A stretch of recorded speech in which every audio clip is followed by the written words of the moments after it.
अब वक्त है आज की सबसे अच्छी खबर का। नागपुर में बायोटेक के छात्रों ने रूफटॉप फार्मिंग करने का कारनामा कर दिखाया है।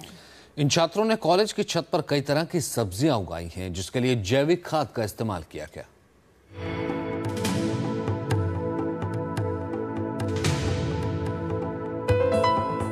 आपकी रसोई में पकने वाली सब्जियां अब खेत में ही नहीं बल्कि आपके घर की छत पर भी उगाई जा सकती है। आप भले ही ये सुनकर हैरान रह गए हों, लेकिन ये कारनामा कर दिखाया है नागपुर के शिवाजी साइंस कॉलेज के इन छात्रों ने। बीएससी बायोटेक के इन छात्रों ने अपने कॉलेज की छत पर कई तरह की सब्जियां उगाई हैं, जिसमें बैगन, प्याज, मेथी से लेकर पालक और मिर्ची भी शामिल है। जिसने भी छत पर सब्जी उगाने की बात सुनी, वो छात्रों को खूब सराह रहे हैं। छात्र भी अपनी इस अनोखी सफलता पर फूले नहीं समा रहे। हमारी सिस्टम यह है कि हमने यहाँ सॉइल नहीं यूज़ की है। जनरली ऑर्गेनिक फार्मिंग में लोग सॉइल यूज़ करते हैं, लेकिन हम जब यहाँ छत पे फार्मिंग कर रहे हैं तो सॉइल का वेट बहुत ज़्यादा हो जाता है। सॉइल का वेट ज़्यादा होने की वजह से हमारे रूफ्स वो वेट बेयर नहीं कर पाते, इसलिए हमने केमिकल फर्टिलाइजर्स का यूज़ भी ना करते हुए वर्मी कंपोस्ट, कोकोपीट, इन सब से एक मीडिया डिज़ाइन किए हैं और जिसमें हमने क्रॉप्स लिए। हमारे कॉलेज से हमको कलकत्ता भेजा था, वहाँ हमने Swaminathan sir, father of green revolution, उनका एक लेक्चर सुना था।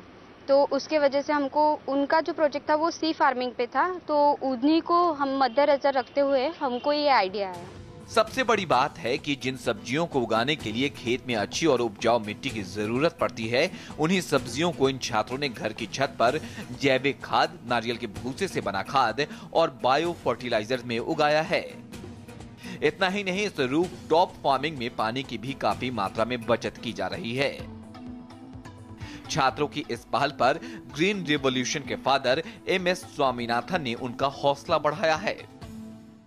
I think I compliment our students, the team, the wonderful team here, very creative team, because this decade is called the decade of innovation, and now one of the most outstanding example of relevant innovation, socially relevant innovation, is this one, and I compliment the principal, Professor Thackeray, all of you, and particularly our young people. Thank you. They have done a remarkable job. You can be proud of it. Organic farming are both important because we will have shortage of mineral fertilizer.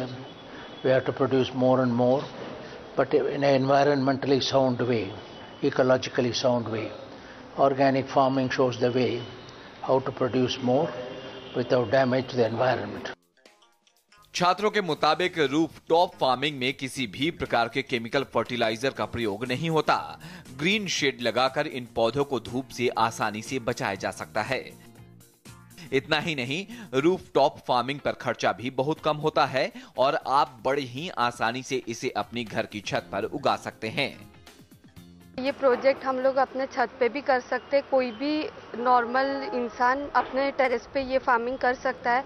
Easily available सब material है, ये वो खुद कर सकता है और अपने फैमिली के लिए पूरी यील्ड निकाल सकता है।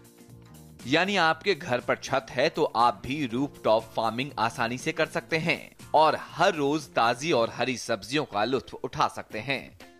Yogendra Tiwari, India TV, Nagpur.